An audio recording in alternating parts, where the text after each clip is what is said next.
It's your daily dose of Donna. Welcome to the show. Today is Thursday, May 8th. I am so happy to have you guys here with me, and I need your energy today. I'm going to need it from you because I don't got it. You guys, I've been up since 4 a.m. That's not a joke. 4 a.m. And that's why my voice is like this. 4 a.m. And it's not because I had anywhere to be. Have you had those mornings where you just have so much going on in your mind? You have so much happening. You're just like, your mind is racing. You're going. And then you wake up and you're like, I want to get the day started. So you feel like this burst of energy. You're like, I think I can get going. I'm awake. I can't go back to bed. And then you kind of force yourself up and you get up, you go to the bathroom, you make your coffee, you start your day. And then about 6 a.m. and you're like, I want to go back to bed, but now I actually have to start the day. I got to get the kids up. I got to get them over to school. I got to get the day going, but now I want to go to sleep. So that was my day today. So it's 11:30 here in Los Angeles, and I've already had 6 days. I feel like I'm like, you know what? I feel like I'm Ryan Reynolds. I feel like I'm on speed. That's what I feel like. So I need your energy today. I have a great show for you today because we're going to be discussing a lot. I've got Bohemian Diva in the green room waiting. We are going to be talking all about this crazy new sneak attack from the Ryan Reynolds and Blake Lively side that is attacking us, and they're coming at us strong. And I brought it up kind of briefly a couple days ago from this Guardian article, but now I'm really pissed because I came home late last night from a great comedy show. I went to go see Daniel Ryan Spalding, laughed my ass off here at the Laugh Factory. I was in the best mood ever, came home, and then I looked at my phone and I saw this article that specifically was talking about this data analyst talking about how 80%, they've come up with it, 80% of all tweets that are pro Justin Baldoni are inorganic. And I'd like to say that I eat mostly organic, so I'm offended. Okay, so we're going to get into that story and how apparently, if you don't believe Blake Lively, you are a misogynist. Yes, you. I'm looking at you. We're going to talk all about that.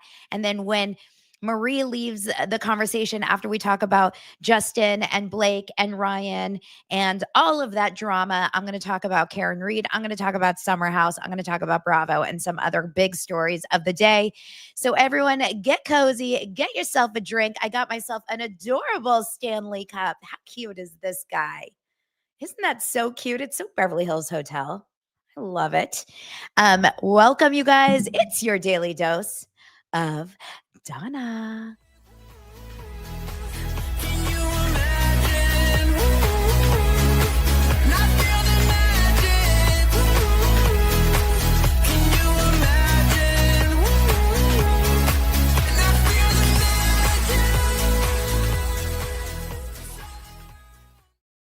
All right. You may have seen her all over TikTok. You may have seen her on YouTube or on Instagram.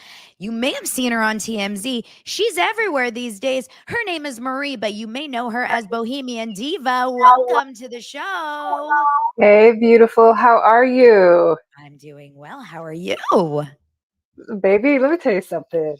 What? You text me at midnight. I was asleep. I woke up at 6:30 and I saw this and I was like, what? Honey, when I tell you, you took me down the rabbit hole. I was like, oh, we're going to talk. We are going to talk. Well, you're on the East Coast. Yes, I am. So it was like 10 o'clock my time, I think, or 9:30. Yes. And I got heated over this article. I'm so glad that I saw it at 6 a.m. instead of midnight because it would have like kept me up till 2 o'clock in the morning. Because baby, when I tell you, I was like, "Who is this dude? Are we gonna have another Stephanie Meyer situation? Are we gonna Stephanie do McNeil? Yes, yeah, Stephanie whatever her name is. McNeil. Yeah, like the little hater. So I was like, oh, are we gonna have a 6 degrees of Kevin Bacon? Let's look him up. Let's see how it goes. So I was like, all right, where are we going to start? Let's start with The Guardian. Why is a UK publication all up in American business? But hey, you know what? We all up in UK business. So I'm at.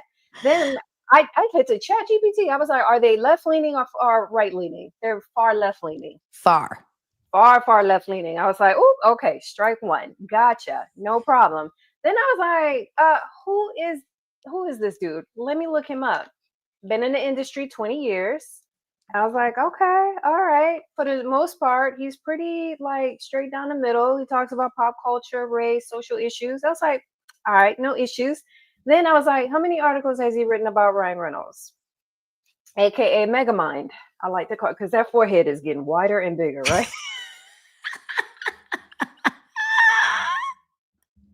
I have a little bit of forehead. Got a I have forehead. forehead insecurity too. So like now No, I'm no, no, feeling no, like no, I need honey. to It's wear a his, headband. if you ever see his forehead, it's going this way and it is getting wider. It's It like is I don't know if his hairline is receding, but it's like when I look at him, I'm like, what's wrong with you? Like that forehead, it's going, it's like stretching. it's stretching and it's doing this. Like when most men their hairline is receding, it just goes back, but his forehead is going this way. It It don't make no is. sense. Makes no sense. But you know what? I was ready for war. I was like, oh, we are definitely going to talk. We're gonna talk, talk, talk. So I was like, let me see if we're gonna do a 6 degrees of Kevin Bacon. What is Rose's tone? Come to find out, depending on the type of article that he is writing, he's pretty like straight down the middle, like very pretty objective for the most part. Fairly objective what I read. Now, the actual article itself about how 80% of the pro Justin Baldoni content is bots. It is a 100% opinion piece. Okay. It is not Wait, fact. this you're talking about in the Guardian or this Tribune article that I sent this picture of? Because there's this, so they took, okay. So basically, for anyone that doesn't know what we're talking about, there is an article that first came out in the Guardian magazine. I talked about this the other day, and it's called, this article is basically saying, now, by the way, if you Google, and I actually haven't done this, if you Google The Guardian, Blake Lively. Wow, this is interesting. Mm. It's so crazy. Every article is, I'm ashamed of what I said about Blake Lively. Why did so many people jump to criticize Blake Lively? The Baldoni Lively legal battle has depressing echoes of da da da da da. Innocent until proven guilty, unless you're Blake Lively. Like it's clearly very pro Blake Lively Wow. already. So this is not their first time speaking, about this in this tone. So I don't know if this guy kind of had to write in this way, but I will pull up the article again. No, I know exactly why they chose him. So you remember Why? my TMZ article about Sherilyn Ifill and all of the backlash that Sherilyn Ifill got? Yes. Okay, they chose. This is me assuming, right? Got a lot of backlash because of the Times article with Sherilyn. Steve Rose did not write it about Blake Lively. He wrote it in regards to Candace Owens and Megyn Kelly. Okay. Okay, so he remind you, the Guardian and him, they lean left. Megyn Kelly and Candace Owens leans right. If you go back to Candace Owens' original video, she said it sparked her interest to get involved in Ku Klux Khalisi and Justin Baldoni's case because she hates Hollywood. It has nothing to do with Justin Baldoni. She has an axe to grind with Hollywood. Mm. It just so happens that it kind of flip flops in regards to she already had a problem with the Me Too movement because the Me Too movement was, oh, just blindly, arbitrarily believe all women, regardless of what was going on. So that's why, like a couple years ago, she had the him too. So think of it as the enemy of my enemy is my friend. Yep. Right. So Steve Rose didn't write it in regards to, oh, I have an issue with Justin Baldoni. He wrote it because he has an issue with Candace Owens and Megyn Kelly. Got it. This is why this article, when I ran it through AI, it is 100% opinion. It's not backed by any facts. None. So why is okay? So and this term misogyny slop triggered not trigger. I hate using that word triggered, but I love using it because I always say like I'm triggered on the show. Oh yeah. But this term misogyny slop, I've heard it before, and I've heard it. I hate to use this girl's words because I really dislike her. But Taylor Lorenz, who we've talked about before because she is a journalist. Do you know who this girl is? Taylor Lorenz. It's Not better really. that you don't. It's better Okay. that you don't. She's quite opposite thinking than us. Mm, She's very narrow-minded. She only believes Blake Lively because she's a woman, I believe. I don't think mm, she's read anything, but the truth is, she is also of this she's done a video about misogyny slop in so mm, many ways on the internet. She says YouTube is run by these creators that run misogyny slop, like all about how men and creators on the internet, men and women, run these misogyny slop accounts on YouTube mhm, for views. mhm. For so it's not like because when I think of like misogyny slop, number one, there's something about the word slop that just like grosses me out. I don't want to talk about slop. Like, ew, Right, why are you using this word? Can right. we think of a better word? Number two, when I think of the word misogyny slop, like I guess I think of Andrew Tate. I don't Yeah, know. I think of just like really gross female hating males, right? Like that's what red I think pill, of when I think red of a pill content. right? Mhm. You don't have to love Candace. I don't love everything about Candace Owens, trust me. I definitely do not love everything about all of the creators that are pro Justin Baldoni. There's no way. Right, But to put everyone in these buckets is so it's just like saying that everyone that votes Republican is one way or right, everyone that votes Democrat is one way. It's not right. smart to do that because you're generalizing such a huge amount of people and you're minimalizing kind of like the our ability to read and right? Don't you agree? I completely agree with that because I'm just sitting there like now I have the little ecosystem there's you and then there's Stephanie and then there's Zach and there's Elridge and so like I get tagged in all of you guys' content so I'm like what are they talking about? Is there a piece of the puzzle that I'm unaware of that maybe I can bridge what they're saying? Because what I avoid is I don't want to repeat the same things that y'all are saying because it makes Mhm. no sense. And then also it gives our audience an opportunity to say, well, Diva said this and Donna said this. Oh my God, here's a piece of the puzzle, right? What I love about Not So Golden is Not So Golden, she has been getting attacked left and right. And she's straight like, look, this is what happened. This is how it can be interpreted to people who do not understand law, who do not understand the language and the lingo of law. And then so it's like, well, I didn't know that. And so I love listening to her content because it's like, oh, here, what about this and what about that? And so I try not to get caught up in the noise of what's going on. I want to focus on what's relevant to the case. That's why, like, I'm waiting on this Van Zant. Like, does the lawyers need to be reported to the bar? Because that Van Zant case is a huge piece. Like, if it's admissible in court, then that New York Times lawsuit is in the bag. It is Yeah. seriously in the bag. Because here's the thing that no one has talked about. You, Stephanie, everyone did not talk about. Shout out to Gooch. Gooch, if you see this, boo boo, you, honey, I you love are Dude. the I love MVP. Dude. Because remember, she's the one that discovered that the New York Times sat on this information in October. The Van Zant lawsuit was filed in September. So we got September, the Van Zant lawsuit was filed. October, the New York Times had it regarding the CRD complaint.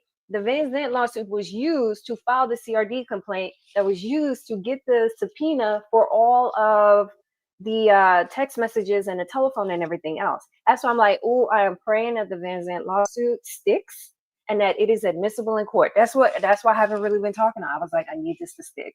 Yeah. Yeah.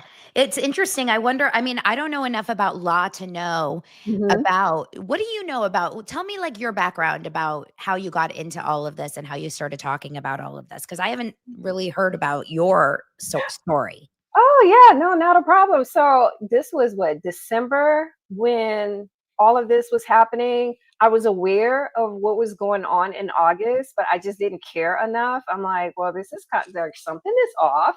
What's going on? Like I've always known Blake Lively as being the wife of Ryan Reynolds, and she does the Met Gala stuff. Never cared for her body of work. Never watched Gossip Girls. I was like, okay, I don't know her like that, so it's cool.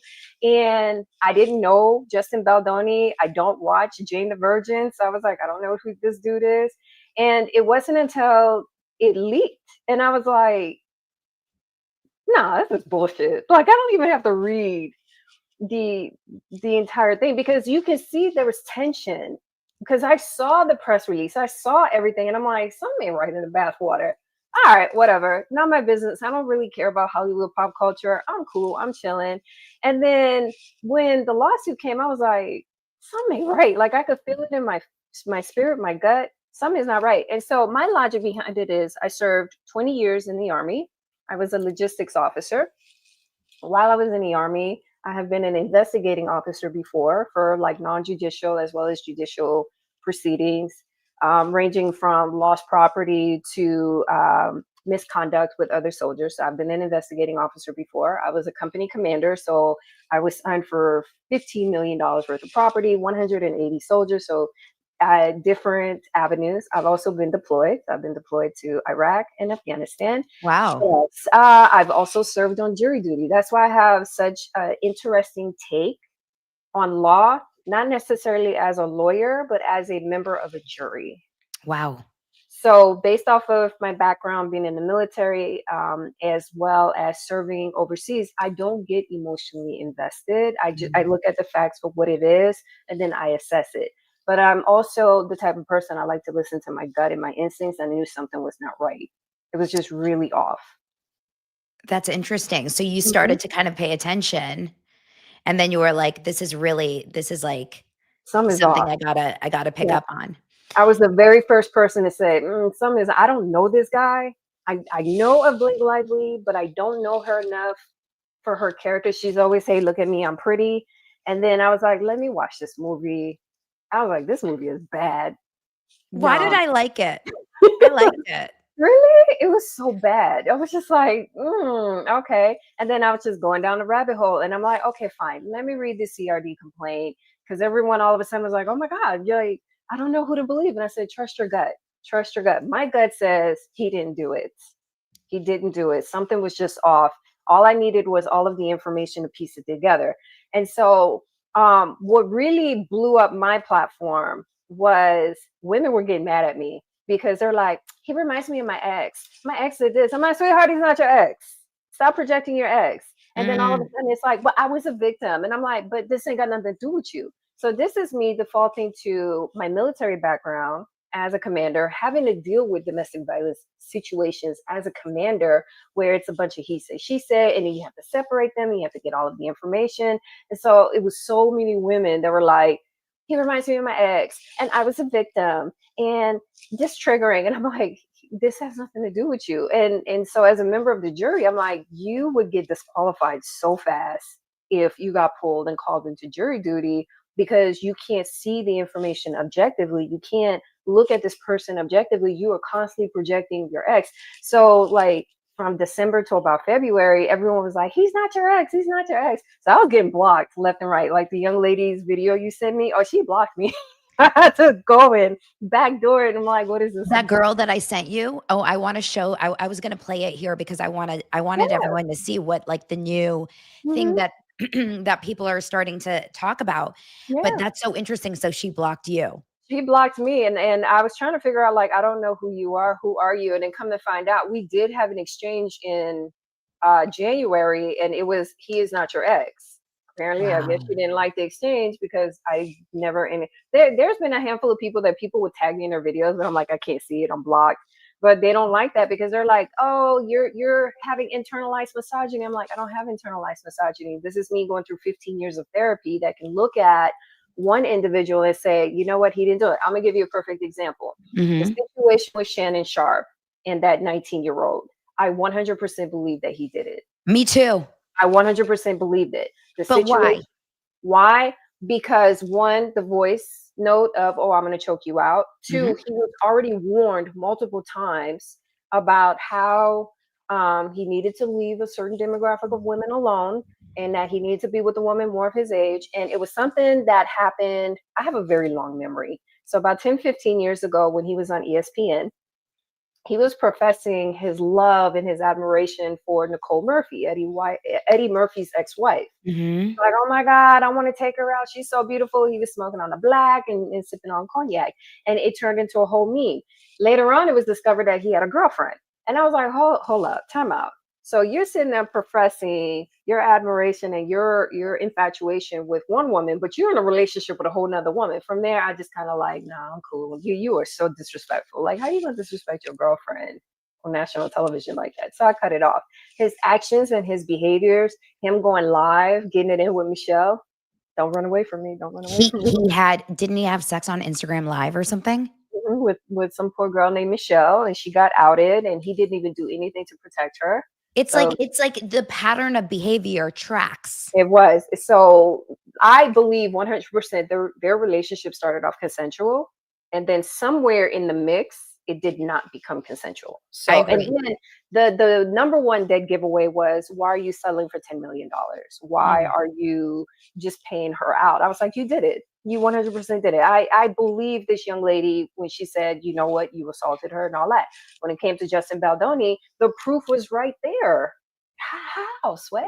So I think it's very interesting. I think that, Smokey Robinson, the story came out 2 days ago all over the Mhm, place, and I did mhm, a video about it.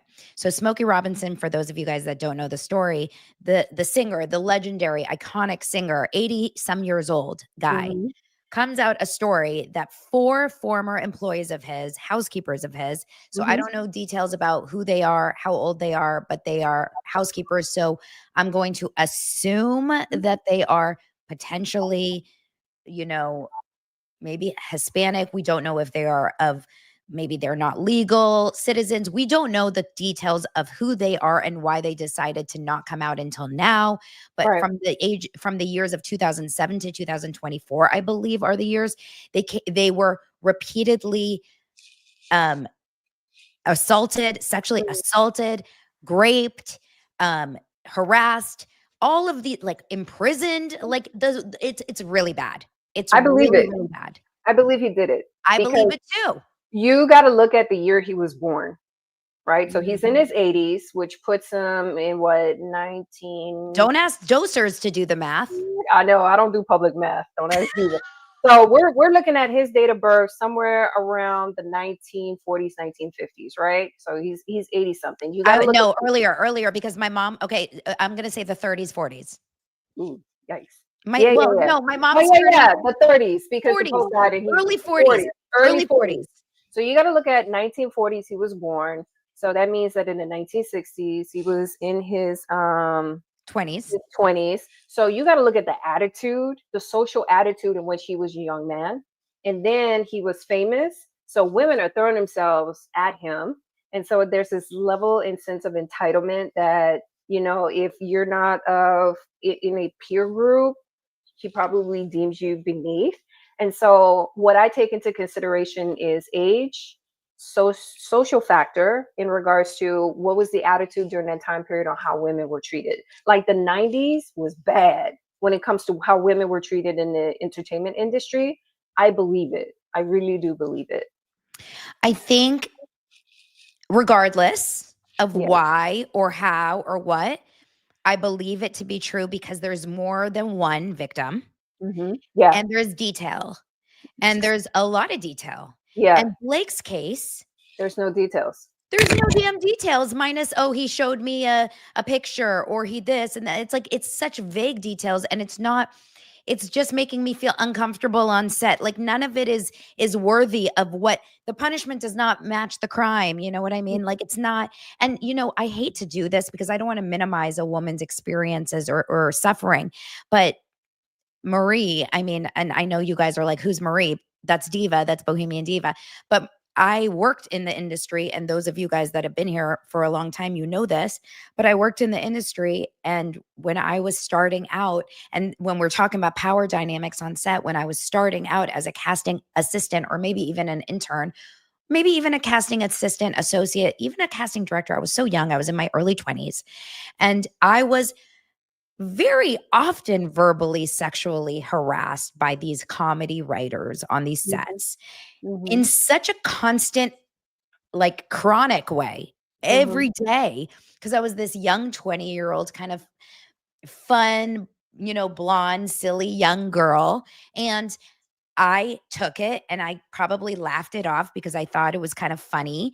And I wasn't like going home crying, but I thought it was weird. But I also like thought that that was just normal. And this was right before that big story came out about the Friends writer's room. And I don't know if you remember, there was a huge lawsuit, I believe, where a writer's assistant came out and said, like, the writers on Friends, including a couple of the guys that I ended up working with a couple years later, they were like all in this lawsuit because they were all sexually harassing each other. Like, so when I see the Blake Lively, Justin Baldoni story, I'm like, this is like nothing compared to what Another, really goes down on sets. oh, of course. And mind you, I served 20 years in the Army. So if I had $1 for every time I heard women do not belong in the Army, being treated like a second class citizen, being told clean to my face that I'm not going to get promoted because I am a woman and I have to work twice as hard because I am a woman, being constantly disrespected because I'm a woman. Mind you, there was a situation where I'm the commander. So I can determine if someone gets promoted, I can send someone to jail. I am pretty much responsible for the overall well being of an organization. I am sitting in a meeting with my peers and I'm briefing the battalion commander, who is a lieutenant colonel. So I'm a captain at the time. And he asked me a question. I answer the question. He turns to my male first sergeant, who's an enlisted advisor, my senior enlisted advisor, asking the same exact question he asked me. Because apparently what I had to say as a woman and as a commander, it was like, nah, let me see what my male counterpart had to say. Totally. The treatment, so this is why, like, I don't believe in the whole being a victim an entire identity and personality, because that is a contributing factor in your life that you are making into an entire determining factor. It is one contributing factor that you're determining who you are, and it's going to define who you are. That makes absolutely no sense. So I've had my fair share of sexual harassment. When I was deployed, our brigade had 7 command sergeant majors. Out of 7, I was sexually harassed by 5. And little things like, oh, you're too pretty to be in the Army. What does that mean? I don't know. With knives on me when I was deployed, because there's something switches when I'm deployed, where it's like we could be in the same uniform and it's like absolutely the hell not. Personal risk assessment that I used to take place, like, if I was not into you, if we were not intimate, you were not coming in my room. And this is in a deployed environment where it's very controlled and there's very, very little privacy. And for some reason, men act like women are second class citizens and women are not human. And then we could be cool one minute, and then the next minute it's like, oh, so, you've been checking me out. And I'm like, yo, I don't see you that way.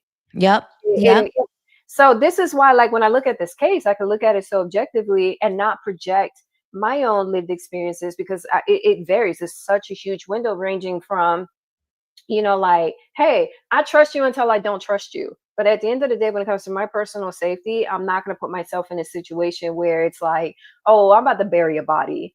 Like, I had this whole thing where it said, when the military has a program called SHARP, which is a sexual harassment assault prevention program, I was like, I don't believe in it. I don't. And the number of times as a commander, as an officer, as just another service member, how I see women who utilize the program and it fails them, I said, honey, I would never report it.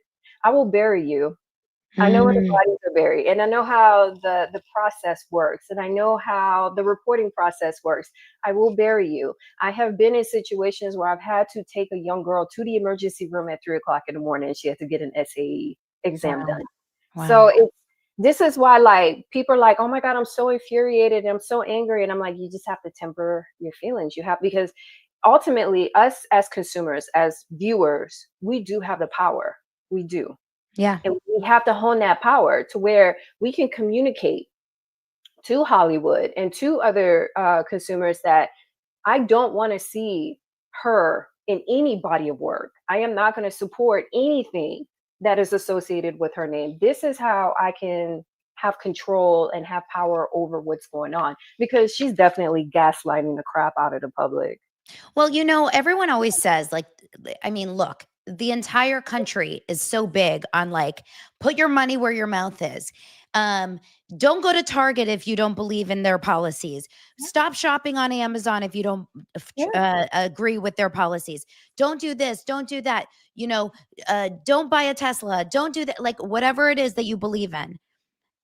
I can have my own opinion about all those things. I don't agree with half of the things that maybe other people do, but you're allowed to do whatever you want to do. And I will not ever personally go out and like willingly spend money to support Blake Lively and Ryan Reynolds. I personally look at them and they make me so mad. There's something about this experience that makes me so mad, and I'll tell you what it is. And I was thinking about it in my shower today. I do some of my best thinking in my shower. Yeah. I was really, truly upset, and I was thinking why. So last night I went to a comedy show, and it doesn't even matter like what it's about, but it was about, well, I don't want to get it really into what it was about, but a lot of the narrative that I feel like keeps coming up in my life, like a lot of the common theme that keeps coming up in my life is how the media or the world is like telling the wrong story, right? Like the wrong person is becoming the victim, or the wrong person is becoming the villain in the media story. And that's in a lot of different cases, right? Like whether it's like the Karen Reed trial that I'm following, where all these people are attacking me in my comments because they're like, you're supporting Karen Reed, you basically are a villain too, and I'm like, oh my God, this is crazy. Watch the evidence. Like it makes me crazy. And sometimes with world politics, I feel like if I feel passionate about something, or with Justin Baldoni, right? You support a sexual harasser and you don't support women. Like, what is wrong with you? But I was thinking in the shower again.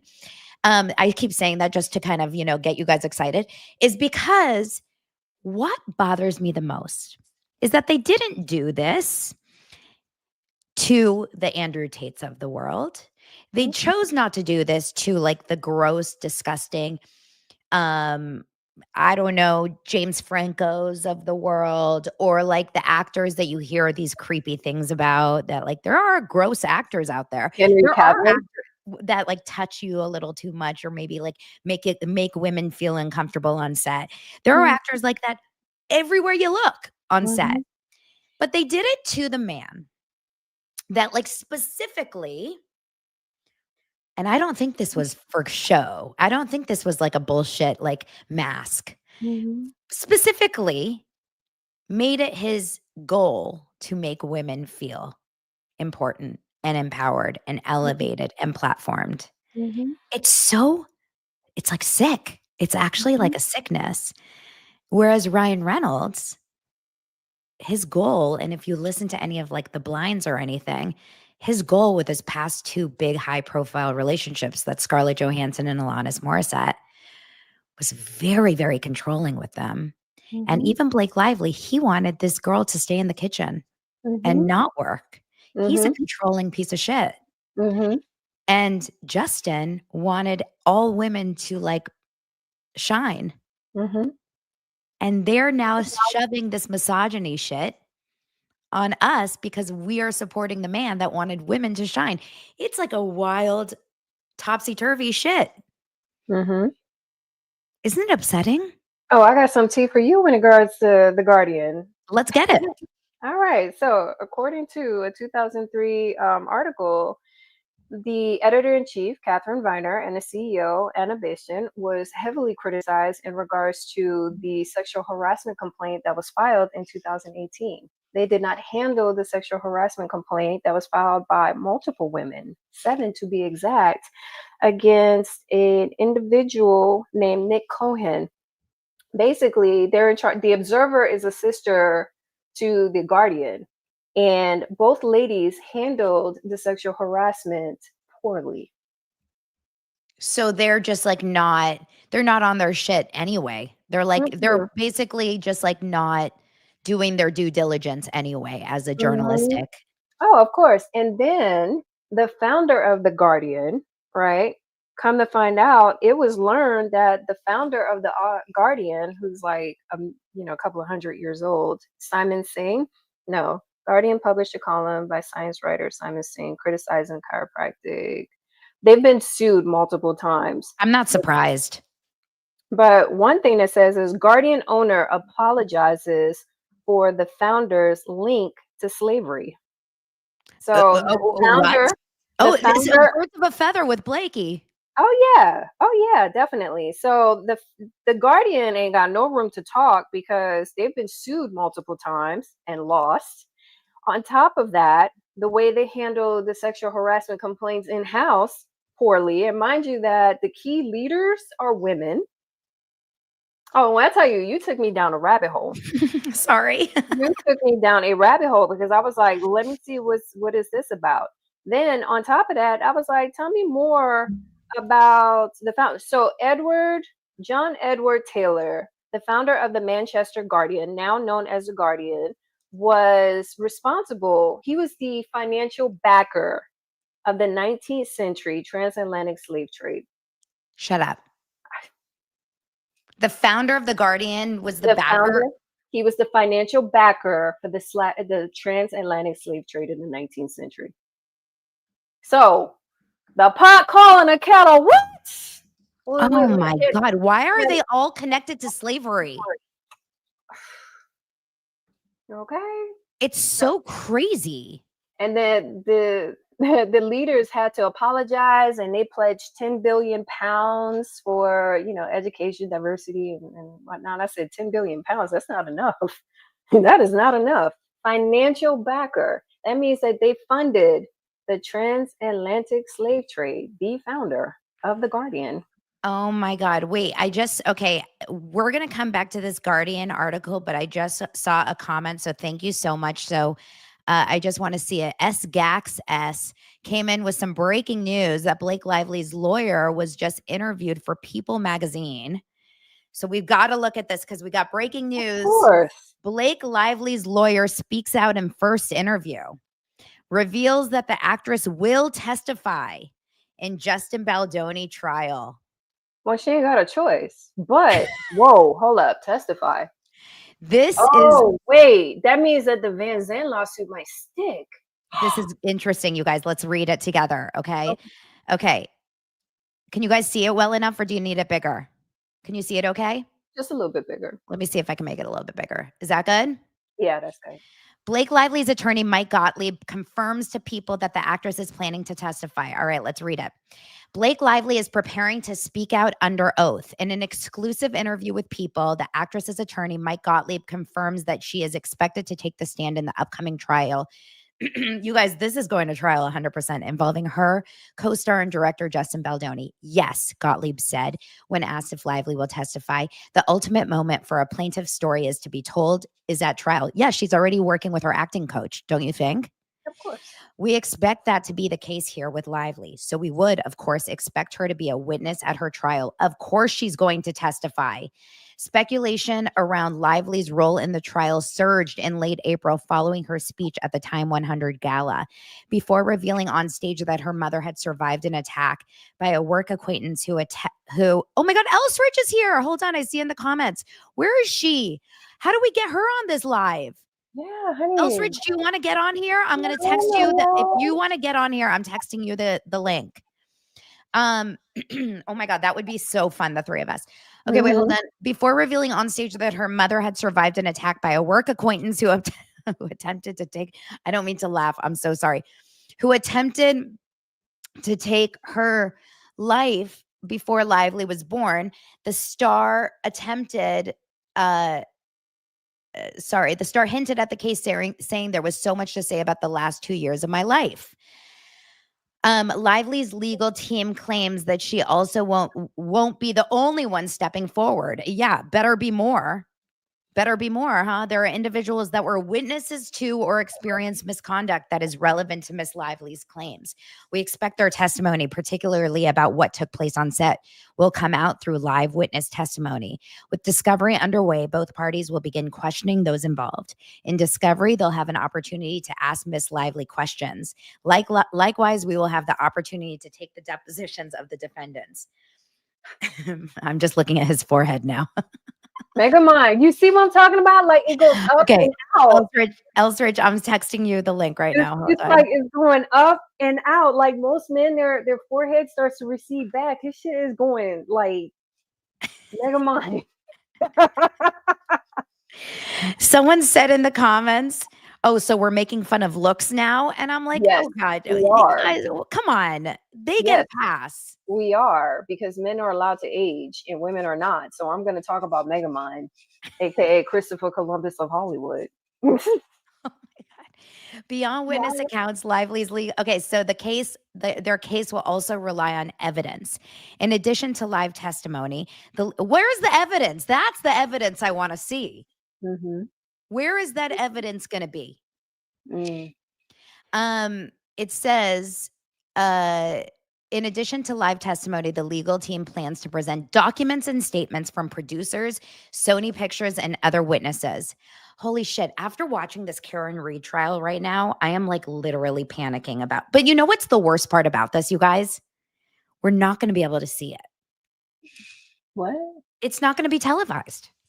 So are you going to fly to New York and sit in the I don't cold? think that they're going to let more than like 10 people in every day. I think it's going to be one of those tiny little courtrooms. And just like the Diddy trial where they have 300 people waiting in line every day. I'm not going to fly there to sit in line at 5 a.m. and then not be able to go live on my show and cover it. I don't think I'm going to do that. I think what's going to happen is if it was in LA, I would go downtown and just like go one day. But I think what's going to happen is reporters will be in there and live tweeting, hopefully. But like, it sucks that we won't be able to see this amazingness on the stand. But before we kind of deviate from other stuff, because we rolling, our conversation is hot and is rolling. But in regards to that Guardian article, it's 100% opinion based because there's a lot of programs that you would have to download, and the amount of data that you would have to pull from Twitter, Reddit, Facebook, Instagram, TikTok, that's months. You talk about months worth of data, and you would have to run that through a program. And according to my sources, basically it's a point system, like anything over 4.5 or 5 points, then it's considered a bot. So the whole 80% of the content is bots. That's not true. It's kind of hard to discern which, but it's one of those things where you would have to run multiple different programs going all the way back to December to do that. So he didn't do the data. This is why it's listed as an opinion piece.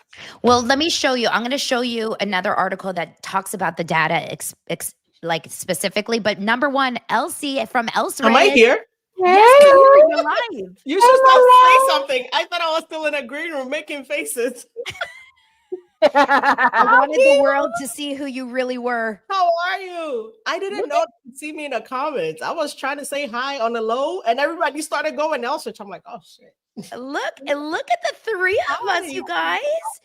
Are you both in pink? Yeah. I'm in red. Well, we're in the same family. I am in pink. Why are we? We are the bots.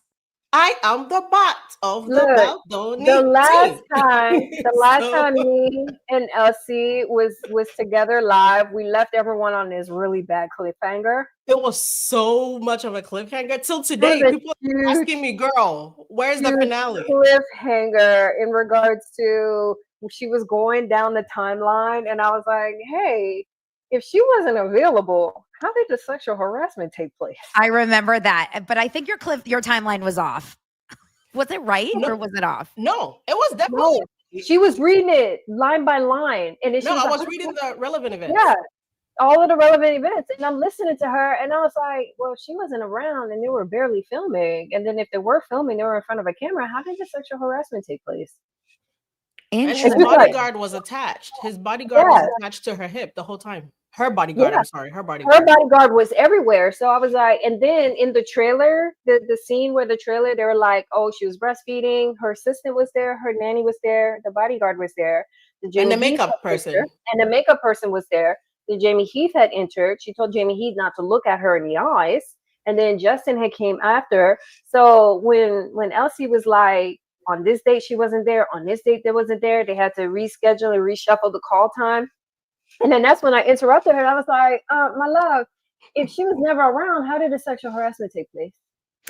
It Well, did. listen, I've seen so much footage of her at red carpets, at premieres in the last few months, and then of course from the set. And so many of you guys, like audience members, have sent me DMs saying like this bald dude, the bodyguard, it's the Yeah, same guy. He's in yeah, everything. He's basically the Kevin Costner to the Whitney Houston in the yeah, bodyguard. He's in yeah. every footage. They probably are fucking, let's be honest. And he's literally, let's be I honest. mean, it's And possible. I mean, he probably looks in her eyes when she breastfeeds, and it's Yeah, okay. yeah, But he's in yeah, every single piece of footage. yeah, And the truth is, I think after watching, like I said, after watching the other trial that I'm watching and obsessing over, it's very easy for these people to lie on the stand. Oh, of yeah. course. And all of her people, including the makeup artist who put the body makeup on her dress the other day, who I'm surprised is, I wonder if she got fired. You know, She doesn't have a job anymore. I don't know where she's in the basement. For sure. That woman is in the basement for at least 2 years. The one who got the spray tan on the white dress. When you posted that, I originally saw the spray tan, but I guess people thought you were talking about her extra bacon. I got saw so the many spray DMs tan. saying, Donna, that's so mean. I was like- looking at the spray tan. I was like, you think I'm fat shaming her armpit? I have the biggest armpit. I try to stay out of the pop culture side and focus on the legal side, but I seen it and it was No, like that was hilarious. for example, that whole little scandal with her being at a Texas hotel, the bodyguard was there. I caught the He's bodyguard. everywhere. He's everywhere. So I was But like, he will lie on the stand for her because course he's he will. heavily employed by her. he is. And So- then every time they shoot a film, she jumps right into the Suburban every single Oh, yeah. time. Yeah, that's what we're talking about. The Suburban is literally on set. She Yeah, walks absolutely. out, films her scene, and And her leaves. lunch follows her into the Suburban. Like I've seen her, like she was never. When did this happen, ma'am? You were never on set enough to like. Where? When? There was Michael has a so many people very around there. important question, though, you guys. This is very important. When Breastfeeding. someone is breastfeeding, what is more play? No, seriously, my husband asked this question when this was all going on. He's like, Yeah. but Donna, seriously, if I am on set and a woman is breastfeeding near me, where should I look? And I'm like, her eyes. Her eyes. That is the only appropriate place to Don't look. look at her tits. Because if you look into the lawsuit on Justin Baldoni's side, when she was breastfeeding, Jamie Heath was the first one. He was like, "Hey, I'll come back later," and Yeah. then she was like, "No, you're good." And So the executives were right outside the door, by the way, because I think Yeah. in the thing it says the other executives were just out the door about to come Mhm. in. And Because so when he walked in and looked her in the eye. he saw her, he was like, "Oh wait, I'll come back later when you're finished." Mhm. And she was the one that And invited she them said, in. cool. She said, no, it's fine. Yeah. And so when they were talking, she didn't like the fact that, well, you already know if it walks like a duck, it talks like a duck. Yeah. What do you guys think in terms of the evidence that they're going to present? Because Elsie, right before you joined, we were talking about this article that just dropped on People about, where are you going? What are you doing? I'm looking for the evidence. Hold on. I literally was so confused. I know. But this is why I said, I think Hold this is one of those Can't times when find we it. got to go back and reread everything because there's always going to, like, it's not linear. There's like pieces of the puzzle. So every time I see you guys' content, I'm like, wait, hold up, wait a minute. Let me go ahead. And then that's when I'm like, bridge Yeah. that gap because it's a whole lot. I'm still curious. How did the sexual harassment take place when she was never alone with him? Like, is the evidence in a room with us? And why are we talking about? Because the reason I actually hopped on here, I had just finished filming my video on the People's Magazine thing. I was about to edit and post because I just got done shipping everything we got for the donation drive. So I'm just now kind of getting back in my groove of content. So I was like, oh, let me go see what's going on YouTube because I know you normally go live around 2. And I saw you guys, I'm like, oh, this is hilarious. When they said she's going to testify, she has to get through depositions first. Like, Yeah.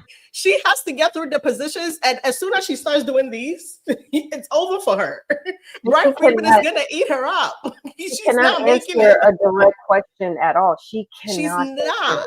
She's not making it past the positions. Her lawyer is gonna see her in that deposition, and they're gonna shut that trial shit down so fast. Be like, we cannot put her on the stand. Yeah, like, child. I dare you to put her on the stand. I dare you. The question is the bodyguard willing to perjure himself and risk spending 5 years in prison? Probably. Well, shit. I guess they get paid real good then. He probably didn't pay good enough to do it. I think that they will. I think that they will all lie for Blake and Ryan. What will be interesting for me, what I'm curious about, are the other bystanders, the producers on the movie. Alex Sachs, the other big producer, I can't remember his name off the top of my head, the big Todd Black, the Sony woman that she mentions that she reached out to a bunch. And then, of course, the check your microphone, babe, when you play with your hair. Yeah. Can you hear me? Yeah, now I can, but when you were playing with your hair. And then what the girls, the other women that are obviously like referred to, Jenny Slate, and I'm dying to know what those other people are going to say under oath. There's going to be very interesting to hear what those people are going to say. And I guarantee you they're dying. They're like, I cannot believe we're going to trial here. Like, how many people do you think are just going to plead the fifth? Angie Giannetti, that's her name. I mean, I don't think you can plead the fifth. Are you allowed to still plead the fifth? You can, but it implies a lot. But here, this is what I learned from Not So Golden. In the criminal case, someone correct me on this one, but in a criminal case, you can plead the fifth and it's not going to imply guilt. Right. But in a civil case, if you plead the fifth, it is going to imply guilt. Yeah.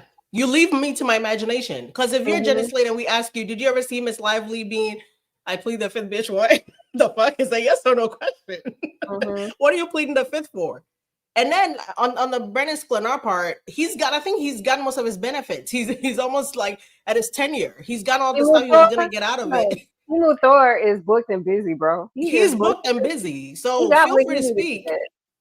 Katie says you can. Katie says you cannot plead the fifth in civil cases. So according to Not So Golden, she's an attorney and she did a video about it. And she said that you can plead the fifth. The problem is in a civil case, it is going to imply that you're incriminating yourself.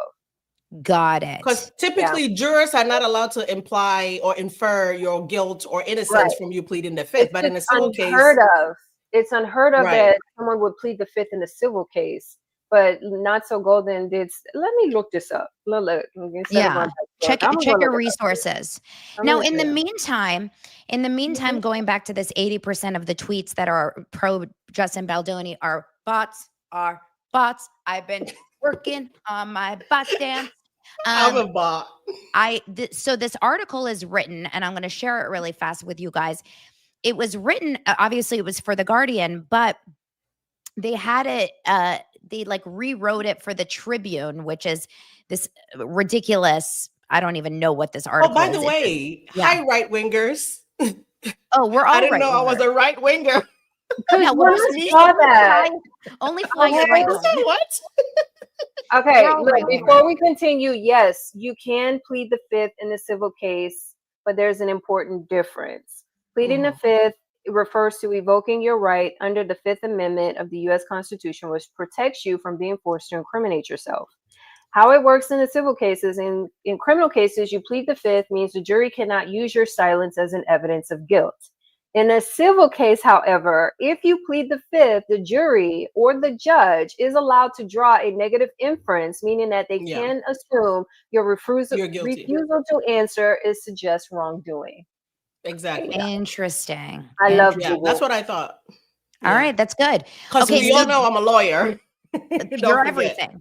Okay, so data analyst examining Johnny Depp's bot campaign claims 80% of pro Baldoni tweets are inorganic. So this guy that was talked about in the Guardian article that we just talked about. His name is Zuhan Chen. I may be mispronouncing it. He's the founder of Information Tracer, and he's the guy that reported to the Guardian that more than 80% of pro-Baldoni tweets show signs of inorganic activity. So if you use the hashtag Justice for Justice, Justin Baldoni, or Blake Lively is a liar, that means that you are most likely using 80% of us Pause. are inorganic. I was about looked to up. say, give me a second. Yeah. Pause. Okay, I don't want to There you cut go. you off, but he only reviewed 500 posts. The degree Yeah. of error in the sample is way skewed because like my TikTok has 147 posts. Mm. Yeah. So 500, and I even have though more. yeah.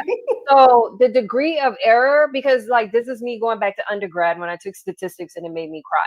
What was the sample population, right?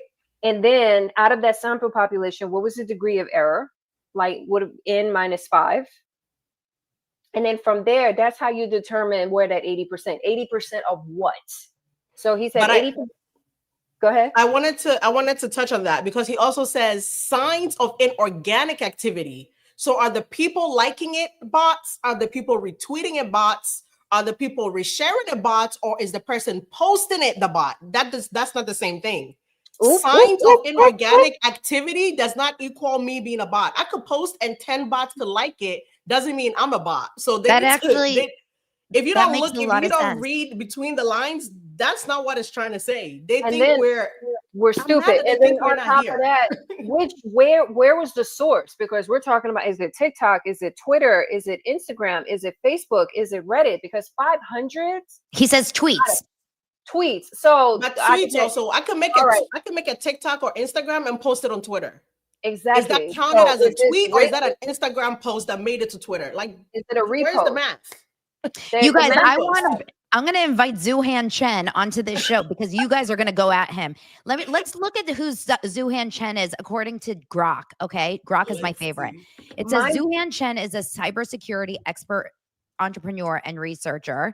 He's the founder of SafeLink Network. He has a PhD from NYU Center for Data Science. Wouldn't it be funny if it was like his favorite movie is Deadpool? Well, it's a good thing that I got a cybersecurity guy in my back pocket. All right. Yes, I love it. Oh, interesting. He's collaborated with journalists, notably contributing technical analyst to Tortoises Media's podcast, Who Trolled Amber Heard, which investigated online trolling campaigns against Amber Heard. So he's clearly someone that has worked on that side. Oh, and he's an ultramarathon runner, in case you didn't know that. Well, that's nice, but his pool, his pool in regards to the data, his data pool, it's so grossly incorrect because, like, for example, you can sit there and survey 500 women. That does not represent the 150 million women that's living in the United States. You see where I'm coming from? You can't survey 500 women and say all women in the United States feel like X, right? You can't do that because the smaller the sample, the greater the degree of error. And mind you, I'm going off of just undergrad, and I graduated undergrad 15 years ago, and statistics made me cry. But this is basic statistics 101. So you pulled 500 posts. 500 posts from what? And then there's more questions like, were they organic tweets? Were they shared tweets? Were they retweets? You can't. Exactly. It's interesting. I sent you guys, I sent you, Marie, earlier a TikTok that you said you were blocked by. Oh, Now, blocked. I found this TikTok so I have to play it for you guys. I don't want you guys to go and love on it, but I have to play it for you guys because I found this to be so shocking. Not only have I really not seen a lot of pro Blake TikTok content or Instagram content or just content. The only pro Blake content that I really see is on Threads. And then I see Nick Vile and Not Skinny But Not Fat. Like, I really don't see a lot of pro Blake content. However, I see in the comments. I do see pro Blake content in the comments though. Yeah. But this TikTok is pro Blake and it has so many views. I bet a lot of it is from like hate views, probably, I would imagine. But it also has 18,000 or 19,000 likes, which is a lot. And the comments are like, there's like a couple comments that are like, yes, I'm finally on the pro Blake side. And they have like thousands and thousands of likes. So I'm like, what's going on here? Because I'm finding this a little confusing. I'm very interested in what your guys' thoughts are on it. And it's about this article. And I'm wondering, I don't think she's a bot. She's clearly a real person who's speaking. But I'm like, what's happening here in the comment section? Let's watch it together. And let's get triggered together. I don't get easily triggered. Oh, Lord. Okay, hold on. Guardian just quietly dropped a bombshell about the Baldoni Lively case, in case you were wondering. But, since it doesn't benefit Baldoni, nobody's talking about it. It's this article here by Steve Rose titled, "It's the Misogyny Slop Ecosystem, How Candace Owens, the American Right, Declared War on Blake Lively." And no, that's not the bombshell. We already knew that was happening. Bombshell is that they've already had an expert look into the accounts that are supporting Justin Baldoni, and according to them, 80% are inorganic, meaning fake. It's also worth noting that this is somebody who looked into the Depp Heard online activity, which pretty much found to be mostly bots. And what I found very interesting were these two hashtags here that are apparently trending, which are Blake Lively is a liar and justice for Justin Baldoni, which are almost identical to the hashtags that were being used to support Johnny Depp during the trial. Here's the thing. Tortoise was not able to definitively state who had paid for the Johnny Depp coverage, but they were able to confirm that a huge portion of it was bots. But the running theory was that Johnny Depp had a billionaire good buddy who was willing to pay for them, which sounds kind of familiar. I'm excited to hear what the excuses will be, so drop them in the comments. Okay. Yo, why does she sound like the expatriate?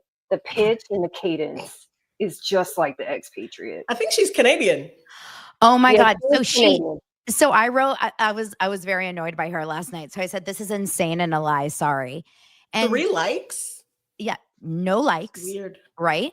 And she wrote, judging by your content, I'm sure genuine expert opinion is scary for you. No, what's scary is she sounds just like the expatriate, the pitch and the cadence of how she speaks. And I'm like, are y'all related? And then someone said, it's wild. Actually, but listen, I haven't trusted him from the minute I knew he hired Depp's PR team. She can be mean. She can be annoying. She can be a bad person. She can also be a victim who's telling the truth. 4,435 likes. The last time I saw content like that was in December, like from December to February before Justin dropped his evidence. I saw, comments like that in my content and everything. And I was like, hey, and I used to clap back like, trust your gut. Wait till the evidence come out. Yeah, it's weird. It's like finally, I can't really make it bigger. I'm trying to make it bigger, but I can't. Finally, I'm on Blake's side of TikTok. It's insane. Finally, I'm on Blake's side of TikTok. It's insane. 2,370 likes. Click on the profile. Jeff Goldblum's undercover lover. Okay, look at the likes. Look at the views. 78 likes, 7 followers, 19 following. But then she has this with 1,000 views, which makes no sense. This game is so freaking good. Because does that have the 78 likes? And it says, Les partisans du Cheeto Orange son de mal. Click on the video. Well, before I tell you what 7 comments. The video has the 78 likes. This gentleman here scooped me up. So, but it's one video from April 15th. Like she just created her account. That don't even, there you go. She just created her but did account. you guys see on Blake's account when she had like, say, I can't remember the name, but it would be like, let's just call this is not her real picture. Let's be real. This is her picture and she did a video of a video game. Come on. I'm sorry. I'm judging. Like, that don't even make sense. Maybe. Jeff Goldblum, undercover lover? That doesn't even make sense, but okay. It doesn't make sense. But though, that girl, I've seen her before on my page. And in the beginning, she seemed very hot and cold. Maybe not picking a side, but maybe she's transitioned over finally now.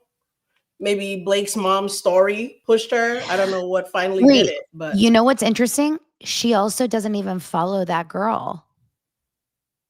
Maybe she just loved that post so much. Wouldn't that be weird that you wouldn't even follow the girl that like is standing so strong for Blake Lively? Because most of the time, especially if you finally found a pro Blake post, right? And you're not even going to follow her. You would go follow that post. Does she have repost? Did she repost it at least to spread the word? How do you know? Oh, repost? Right there. Yeah, she reposted She did. it. Mhm. Oh, what are her other reposts? Let's see. It's a Has lot she about, reposted any? oh my God, it's a lot about Putin and God. Trump and MAGA. So I have a question. There's a massive contradiction in regards to the Guardian saying that if you're pro Justin, you're MAGA. You're right wing. But she's pro Ku Klux Khalisi and she's MAGA. She's MAGA. I'm confused. No, I think she's anti-MAGA. She's very lib because it seems like she's very angry at MAGA is what this is. No? Yeah. Lord. POV trying to talk to the anti-science MAGAs. Yeah, she's anti-MAGA. I don't know, man. No, but I'm trying to figure out who looks at me and goes, yeah, Guardian just definitely MAGA. MAGA. Who sees me and thinks that? Elsidge, when I look at you, that's what I think. Like I'm sick to my stomach. Like I'm offended by the shit. Like I'm offended by the fucking accusation. Have you noticed? This is another one. This is another one. This is the one that's like, finally, I'm on Blake's side of TikTok. This girl says, finally, I'm on Blake's side, and look at her content. What is this? Right. Something don't make sense. It doesn't make sense, right? But we're the bots. Oh, I have an actual robot thing. I can change my voice. Give me a second. But this really doesn't make sense in regards to when we talked about it, like all of us, whether it's regurgitating the articles or offering our thoughts and 2 cents into it, we've never made it political. Never. And the fact that mainstream media... What is making that sound? Yeah, because mainstream... Elsie! Wait, this is a podcast. You're making crazy sounds. We're an audio show. Do you realize that?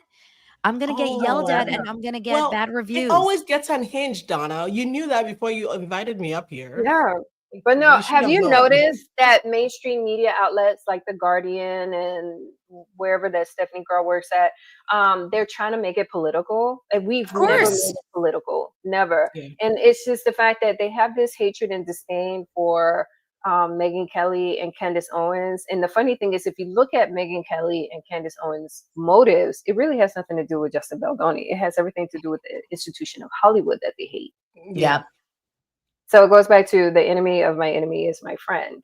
And and for some reason, and I was thinking about this as I was, like getting dressed to come on your show, was what I'm starting to notice is for like the extreme liberals, they like the divisiveness. They like the chaos. Because my thing is, if you was really about the people, if you was really for women, why is Roe still repealed? You ain't do shit. And if you really are pro-woman, why aren't you, getting your community together to, get Roe reinstated back? Because right now it's just a bunch of lip service. And it just dawned on me, like, there are certain people who align with the left that are totally cool with completely destroying this country because they want to see anarchy. They don't want improvements. They don't want better. They want to destroy it to say, see, this is their fault. We're the victim. And that's one of the things that I'm starting to pay attention to real close. Like, let's put it this way. The best analogy is June Osborne off of The Handmaid's Tale. June has gotten everybody killed around her. And you would think that she's all about trying to liberate the people out of Gilead. And she don't give a fuck about them people in Gilead. She's trying to get her daughter. And she is willing to kill anyone to get her daughter. Because Nick called it out. It was cool when I killed people for you. You weren't bothered by it. Now you're bothered by it. Those are liberals. Those are liberals. Oops. I am so glad that you're saying this. And I'm just sitting and loving every second. And chilling. But I'm not saying shit, but you're saying it. And I'm loving every second of it.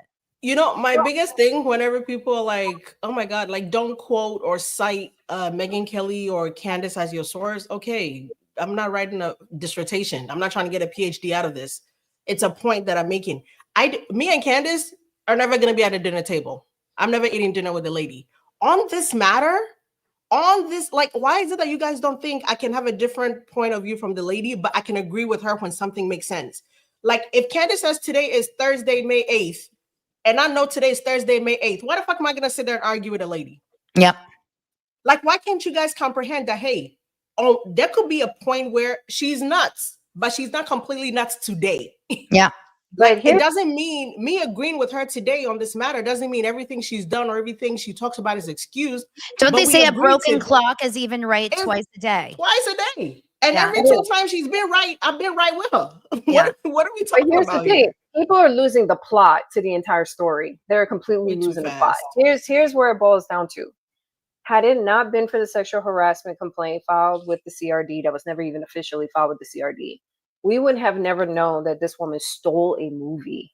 Who in the right mind, like I'll be 44 in September, and it's I'm like 43 too. yay! I And I'm just like, turned 30. Oh, bitch. congratulations. I have never heard of an actor's cut of a movie. I've heard of a director's cut, I've heard of a studio cut, but I've never heard of an actor completely stonewalling a director, stealing a director's movie, editing to their vision, which is horrible, and then saying, this is my movie, and I stole a copy of the movie. And she has admitted this on camera. And people have completely lost the plot that he was totally cool with not saying a damn thing. Nothing. Yeah. And she just kept taking and taking and taking and taking. And he was just like making concessions and making concessions. She got PGA credit for work she didn't even do. To your point, I want to add something really quickly because I made a video I need to still edit and post. I've been so discombobulated, but Paul Feig came out and was like, he's mad we don't know anything about filmmaking and people are talking about how Blake took over. He's like, no actor just takes. Did you guys see when Paul Feig said that? No actor just takes the scripts and read the lines and acts. Did you see when he talked about that? Yes. You didn't. So he's like, oh, Blake is a collaborator. Blake is like where's the fucking producer credit? Oh yeah, I did see your video.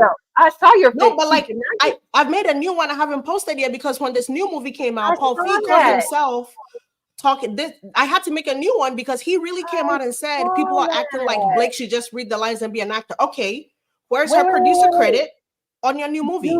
You need to add. I'll give you, since you started on it, you need to add how during the interview, during the it ends with us premiere, that Blake was like, anything she does, Ryan is involved. Anything that Ryan does, she's involved. Well, how come she doesn't? What was Ryan's involvement? How come she doesn't have producer credit in Deadpool? Like, why doesn't she have producer credit? Why is Ryan not involved whatsoever with this movie? Why didn't he have to help with the screenplay? Why wasn't he on set at all during Another Simple Favor that we see? Right. He was so involved in the other movie. What he trusts Paul Feig enough that he just like let him go. Probably because Paul Feig is in his 70s. Bang bang. I'm gonna light this lavender candle really quickly. Bang bang. Because Paul Feig, bang bang. Feig. I posted to my YouTube that when she did the press tour and the premiere of the first A Simple Favor, she was like, she wasn't acting at all. That was 100% her with all of the mask and the facade taken off. And so when Elsie, you posted that clip of her grabbing Henry Golden situation, it was like that wasn't acting. She wanted to do it. And so I put those two videos together, like she was not acting. She does not know how to act. And then she has come out of her own mouth multiple times to say, you can't put me in clothes and tell me to read some lines and pretend to be someone else. She has said that multiple times. Yeah. On the carpet too. I just want to remind everyone, like, I always, like, we can get caught up in, like, oh, she's so annoying and she's so frustrating. Like, I do want to remind us, someone sent me this the other day after freaking Ryan Reynolds was on stage at the Variety thing talking about all his different personalities and, like, you know, he's just taking over in the media and everything. And Justin Baldoni is sitting quietly. And actually, that's why I reached out to Marie at the beginning about doing my show, because she was saying, like, I wish Justin would speak because he's so quiet right now and he's just like in Hawaii doing his thing. And my gut feeling is it's a good thing that he's not speaking, because I think the public would tear everything he said apart right now. I concur. You guys have to remember his faith too, though. The entire premise of the Baha'i faith is not to speak ill of other people or attack anybody, which he kept reiterating in his text messages to like his folks, like his PR people. He doesn't want to do that. Like, I think it's just against the man's nature to do that. Exactly. I'll do it though. I'll talk shit for him. Yeah, we are like we're like Whoopi Goldberg in Ghost. Like he's through. I would be. Go Look, through me. I'll be a Baha'i translator and be like, Seriously, tell like me in the look. Baha'i language, I And, will speak in English. and the multiple times I've seen this before where other people are like, hey, you know, she's a mother, we got to protect her, we got to protect her children. Despite everything this woman has done, he has still tried to protect her. I just want to like show you guys a little clip because I hadn't seen this. I'm sure a lot of you guys have seen this, but he was on Jennifer Hudson. Have you seen this? He was on the Jennifer Hudson show a couple Who years was? ago. Justin Baldoni.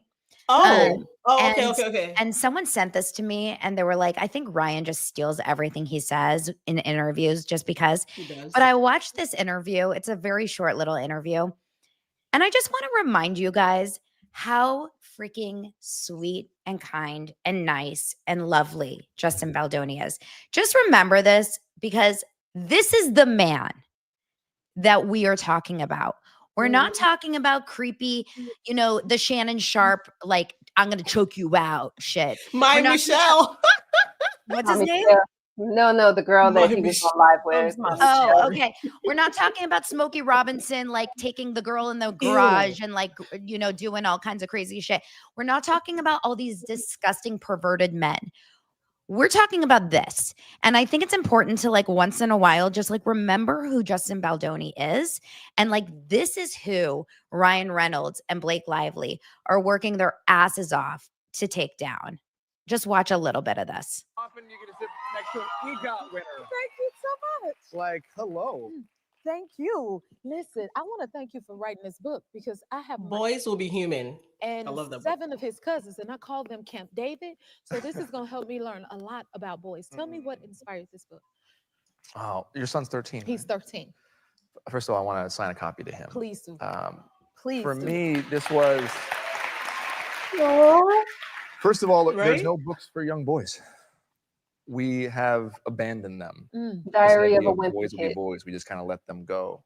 And for me, I wrote this book because I desperately needed a book like this for the 10-year-old who found porn for the first time before he was ready, Wow. and the 14-year-old who was bullied so bad that he had anxiety and hid at lunch because he didn't want to go outside, and the 16-year-old who wasn't emotionally ready to be in sexual situations and found myself in them. And for the adult me, you know, that's still trying to heal all the stuff that happened. I just felt like, I just wish somebody would have talked to me. I wish I could have talked to somebody. Puberty is like, it's so intense, and we feel like we're the only people in the world going through it, yet everybody's going through it and nobody shares or talks about it. And I just felt like there was so much information that I, having been through it as an older brother or as a friend, could write to kind of help a boy like your son feel like he's not alone. It's so necessary. Yeah. Just keep watching. One thing I he do want to says. know, how did you come up with the title? You know what I mean? What? Well, I saw, it's so funny. I saw the title as a vision before I had the book. So I wrote a book called Man Enough first, and that was a book for adult men. But the thing about adult men is that we've already spent our lives with this armor on. You know, we put the armor on when we're 11, 12, 13 years old, and that armor protects us from other boys. It protects us from the pain of the world. It prevents us from being vulnerable. And what it does is it also prevents us from connecting with ourselves. And then we forget how to take the armor off. And so we grow up and we don't have the ability to feel all the things that we need to feel. And I thought, well, okay, it was good that I wrote the book for men. A lot of men were buying it and reading it. A lot of women were buying it for their men. But I wanted to reach men before they became men. I wanted to reach boys while they were still innocent and impressionable, so I could help them understand that, like, these feminine parts of themselves, the parts of themselves that they are afraid of expressing, their emotion, their feelings, their compassion, their empathy. These are beautiful parts of themselves, and they are not just feminine, they are also masculine, but more than anything, they're human. And they're okay. And that's why this idea of boys will be boys, this phrase that we say over and over and over again, it almost is like an excuse that we have made for these young boys. Oh, don't worry about it, boys will be boys. Oh, it's okay. We're like these testosterone-filled tornadoes, if you will. But in reality, we are so much more than that. And when we say boys will be boys, I think we are vastly underestimating the capacity of our young men, and that they can grow into be beautiful, empathetic, sensitive, nurturing human beings. Right. And feel. And feel. Be able to feel. Yes. That's something. He says later on in the interview, he says something so interesting. He says, the reason why I named it this way is because what's the worst thing that you could be called as a little boy is a girl. And he said like this whole thing that it's so important to like embrace the fact that you can cry as a boy and whatever. And why do I think this affects so many boy moms? And I know like paging Paige DeSorbo who hates this, because as a boy mom, please be more like Justin. Yeah. Please be more like Please Justin. be soft. Yes. And Please like be soft. Don't be hardened. and I'm so fucking worried that they're going to take this shit away. Well, they've already probably affected him so much. How can he ever be the same after this? I want to address somebody in your comments real quick, Donna. And you Please. can tell me no if you want to. Oh my Because God, there is yes. somebody in your comments named Jack. I want to Okay, make sure I where get is him right so he knows I'm talking to him. Jack Devani at 3 p.m. 42 minutes, I think 3:42. Oh, okay, he said Detective Elridge. if he was ugly, you guys wouldn't be defending him like this. Jack, are you ugly? Ooh, I'm gonna find Jack, You know what? if I you're never ugly, really just paid no say mind. that. Are you Jack, ugly? if you're ugly, say that. And then he said something to the effect of, "We didn't defend Jonah Hill." The fuck are we doing? Jonah What? Hill. What Jonah Hill What did? are you doing? What Jonah Hill got to do with the price of cheese? Like, The what about isms are so annoying. They're if beyond Jack, if you're ugly, just say that. And you know what though? Justin would accept you if you're ugly. He's the kind of man, not me though. My ass don't do ugly. Justin will probably accept you.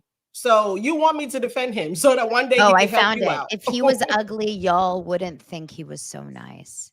The hell are we doing, Jack? That is so strange. The word isn't nice, it's kind and decent. He's a kind and decent person. Nice. What are A you nice doing? guy. It's just a toxic dude that can't get no meow. That's all. The man is a human.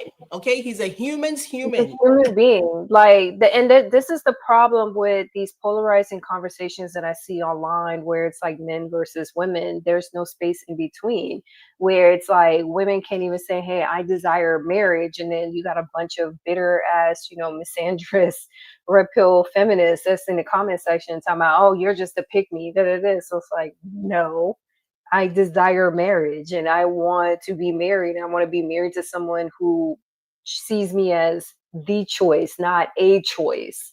And I see that all the time. Like, y'all need to chill on that. And oh, by the way, Jack, Blake Lively thought Woody Allen was a nice man. So the fuck is wrong with me for not thinking Justin is a nice man? You know Blake what? said Woody Allen was just fine. So I'm good with Justin being just fine. I wished I would have had that book when my son was a teenager. He's in his 20s now. And wait, what? You have a son that's in his 20s? We're all boy moms. Yeah. We're all boy moms. We're all boy moms. I don't the like bots, boy moms. Okay. I'm a boy mom. I'm a boy mom. The funny thing is, I don't like to refer to myself as a boy mom because the archetype has now transformed into like internalized misogynistic woman. I have a son, and one of the things that I always went into the mindset was I am raising him to be someone's husband. Yeah. So he's not a mama's boy. But we've had conversations where there's a hierarchy, and I said, "Hey, it's me, your girlfriend, and your friends, or me." My son is still a boy, though, so I'm still boy momming here. Your son is so older, so he's your a young point is man. valid. But my child is 6 years old. And then what I told him was, when he gets married, it's your wife, then me, and then your friends, because your wife has to come first, then your children, then me. I'm done raising you. You know, like I know you love me and all that. But there's a hierarchy that comes into play in regards to you have to prioritize your wife because it is going to show and set an example on how your children are supposed to treat and how women. I raised you, damn it. Exactly. And so, and I told him, and one of the things that I taught him growing up is treat women as human beings. They're their own autonomous beings. You know, not, oh, well, that's my sister or that's my mom or that's no. They don't have to have any type of relationship associated with you. protect them just like you would protect me, but Yeah. you treat them as human beings. And one of the things, like as he was going through puberty, I punched on, I drilled consent, consent, consent, consent, consent, consent. If it is not a verbal yes, it's a no. Yeah. Period, point blank. But ultimately, I said, I am raising you to be somebody's husband. Yeah. You're my son. You're that's it. So I see a lot of women who project their desires of a spouse onto their husbands. They have emotional incest with their sons, and it's like, pick me's always raise red pills. It's a cycle. Specifically right now, I don't know if you guys watch football at all, but Jason Daniels, the football player, the young man, his mom is kind of like attached to the hip all the time. Yeah. Black young man. He plays for the Commanders, and so his mom has been like his date to weddings. His mom, Juju Watkins, who plays for USC, was with him at a game, and his mom came to sit in between them. I'm like, first of all, I was offended. That's Juju. That's Juju Watkins. She has her, like, she's not trying to get pregnant by your son. Believe that. That girl's trying to go in somebody's WNBA. But just like 2 days ago, they were in Miami, and he was going on a date with a girl, and the mom is on the date. So the paparazzi in Miami were taking picture, and the mom was about to get out of the car. And as soon as she saw the paparazzi, she dug back in the car. I said, "Nah, mom, come out. Let's see you. You want to be everywhere." That's weird to me. That is a category 5. He's a football player. I understand protecting your investment, if you want to call it that. That's even weird to me. And I understand protecting him from the market. But ma'am, let that man go. Like, that's so many red flags for me. But you know what's interesting? I mean, look, I agree. I think that's like way too helicopter of a mom, and I think that's crossing a line. Donna, but you know what? I gotta get back to your Jack guy, because he just called me Elsie the cow, and I'm here for it. No. But like Jack, I don't care. That's it. I do not care. No, he can stay, but I need Jack. Come on, I'm gonna need you to come up here. We got to see you. What do you mean? You cannot hide behind the monitor for him to my life. You can't hide behind the monitor for 2 more seconds. I gotta see. No, we're not. A cow. I'm good with that. But is it Jack the crackhead? Is it Jack the meth head? Is it Jack? Like, what is it? Jack on crack. What am I calling you? Because Jack in a box? Are you at home? Are you in your mom's basement? Are you on the job right now? Because what is it? I gotta know. Jack is Blake Lively. Let's just be honest. He doesn't like you because he is Blake. So listen, the cow is hilarious, Jack. Penn Badgley, speaking of Blake Lively, Penn Badgley is Blake Lively's ex-boyfriend from Gossip Girl and from the show You, is raising 4 sons. He has 2 sons, and his wife is pregnant with twins. And he was asked, and I think he also is a stepfather to another boy. And he was asked about having 2 boys or having so many sons. And he said, he goes, I know this sounds a little tacky, but the world needs more good men. So the pressure is just on us to raise them well. Exactly. I thought that was such a nice, good answer. Like, you don't hear that a lot from men. Like, and he's of the Baha'i faith too. Oh, he is Baha'i. I love that. There's a pattern. Blake can escape the Baha'i man. There's a pattern. There's definitely a pattern. But no, like, as far as that football player and his mom, that's a category 5 mama's boy. And that's a red flag to me. I dated a category 5 mama's boy, and I was like, I will never raise my son that way. Category 5. A category 5 mama's boy. I was like, 1.5, 2 is you love your mama. But when they category 5, it kind of delves into the emotional incest, and it's just weird. And Ryan Reynolds' mom is a little bit odd in those videos. Little bit. A little. A lot odd. Don't be scared, Donna. That is odd. That haircut freaks me out more than anything. In that promo video where she's talking to Brandon Sklenar. Crazy. It's crazy. What are you doing talking to my... I'm going to stop taking my blood pressure medication. The way Timu Thor was a little too handsy and touchy-feely during that viewing, and then mom was like, what you doing? Oh, yeah. She probably does like sit on Ryan Reynolds' lap at movies. She's cutting his meat. Well, she's definitely cutting his food. Ryan Reynolds sat on Green Day mom's lap because his mom wasn't there. There's something. Did you see that Green Day forgot to thank him and they had to remind them to thank Ryan? I posted about that. I don't know if you saw. That was amazing. I was like, did you pay to be there? Because why? Why? And apparently you don't know them like that. Why are you sitting on the man's lap? Like you just apparently got to know them barely a year or two ago. But you guys, I have to give you an update. It's the first reel, that video of him sitting on Green Day mom's lap. I pulled it from People magazine and I remixed it and posted on mine. It's the first reel since this whole debacle that I had to turn the comments off. Wow. Really? It got, at the first couple days was like our people, right? Saying like, oh my God, he's so annoying. Da, da, da. These last couple days, I have gotten attacked on the comments from people, mostly men, 95% men, calling me every name in the book, horrible, awful names, calling me disgusting names because all I said was that he tries really hard to be funny. And it's not, it's so cringe. It's like I'm chipping at it. I'm gonna get to the punchline, and the punchline is like, where is it? I just couldn't believe how he brought up that he was on cocaine in that speech.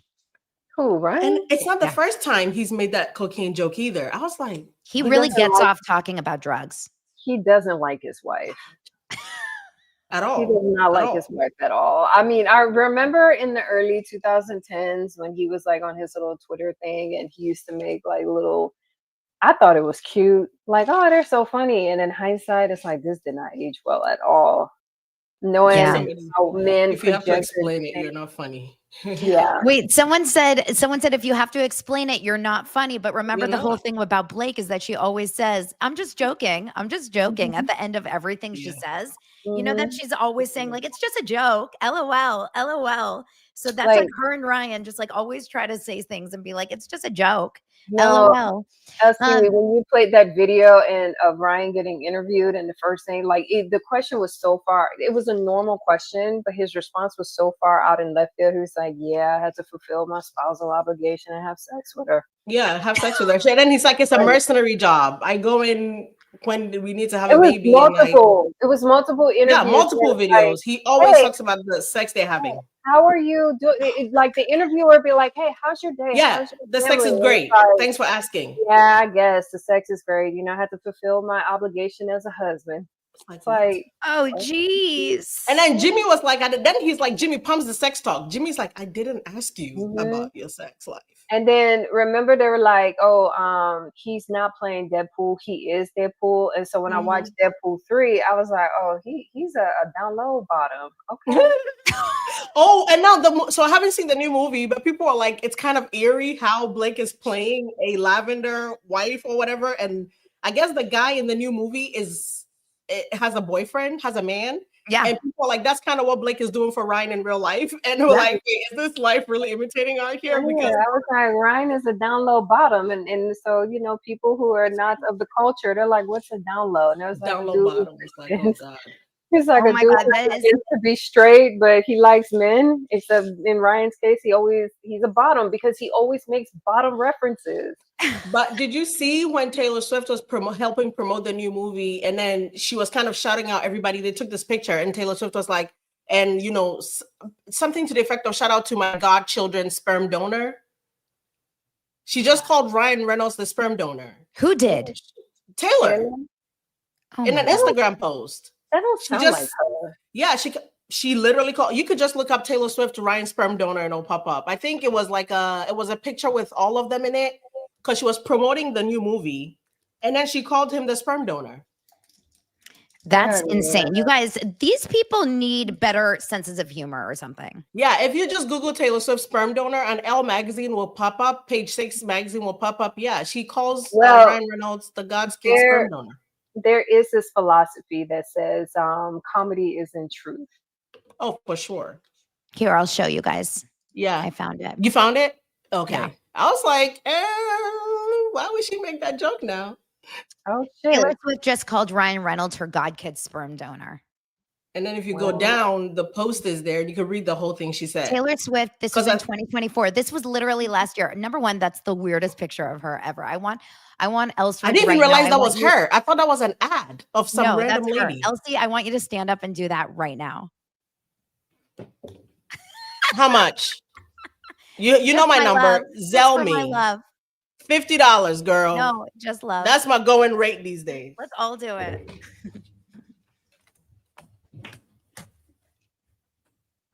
It didn't work. Oh, I can do it sitting down if that's what we're doing. Come on, Marie. I'm restricted. Wait, Marie will probably win. Marie, there we go. I told you Marie would win. Y'all ladies a boudoir photographer. I am. I have to in order to show my. It says Taylor Swift, longtime BFF of Ryan Reynolds and Blake Lively, has finally confessed to being godmother to the couple's children. I mean, more than godmother, maybe she was the surrogate. I mean, Jesus, after years of speculation. There's no way of hiding that. She wouldn't have never hid that. There's the way she was being photographed left and right, and people. Yeah, no way. In a sweet post, the cruel summer star shared to her Instagram, Swift wrote, "Over the past few years, I've watched one of my best friends on this planet pour every bit of his heart, soul, sweat, time, energy, jokes, pain, joy, rebellion, darkness, and magic into this film. Jesus, she's talked so much about him. He's created the best work of his life, and this film feels like an actual joy portal, a wild escape from reality, and an ab sandwich. I don't know how he did it, but that's just Hugh for you," she quipped. "Those other randoms crashed the photo and we were too polite to ask them to leave," she continued. "Deadpool and Wolverine is out tomorrow. Here's where to buy tickets. Shout out to Wade Wilson, aka my god kid's sperm donor."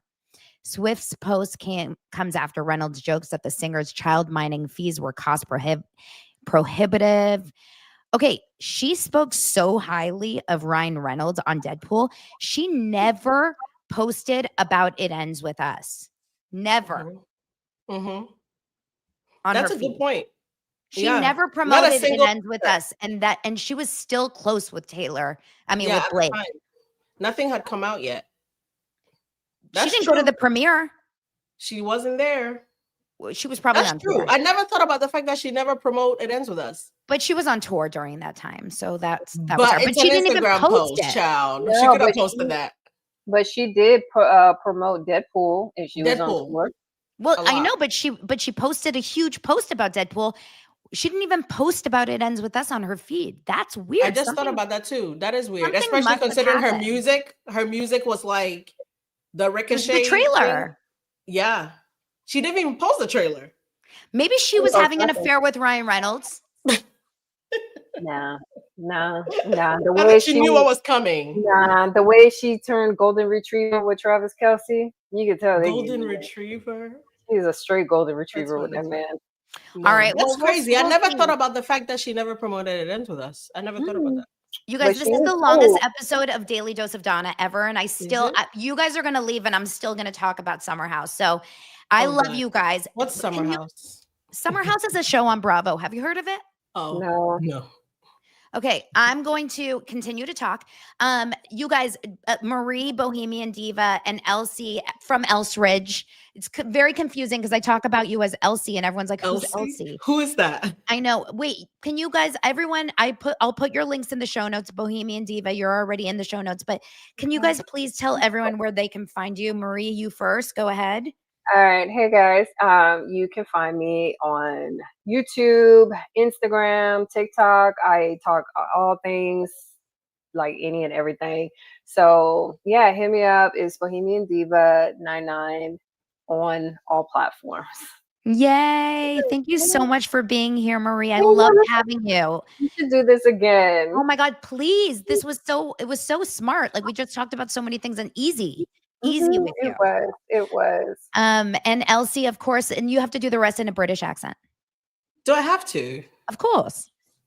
But I mean, everybody knows who I am. Do I really have to tell them where to go find me? I feel like at this point it's a little bit elementary.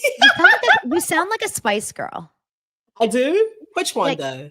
Why am I asking? I don't know the difference. I'm so sorry. I don't know. That was very pretentious to be like, which one? Because I don't really know. You sound like the Melanie. The black one? No. The black one? The black one, Donna? Really? I sound like the black one? You sound like Sporty Spice. All right. Yeah, the Melanie. So Anna Marie girl, 42C. So we have this thing where I'm in first class and everybody else is in coach. So I'll go ahead, okay? Wait, you have to do the rest like a British bot. Okay, tell everyone where to find you like a British bot. Go ahead. How'd you do that? I have checked voice taking things on my interface. Okay, turn it off. We can't understand you. All right, well, you asked for Right? Am I back?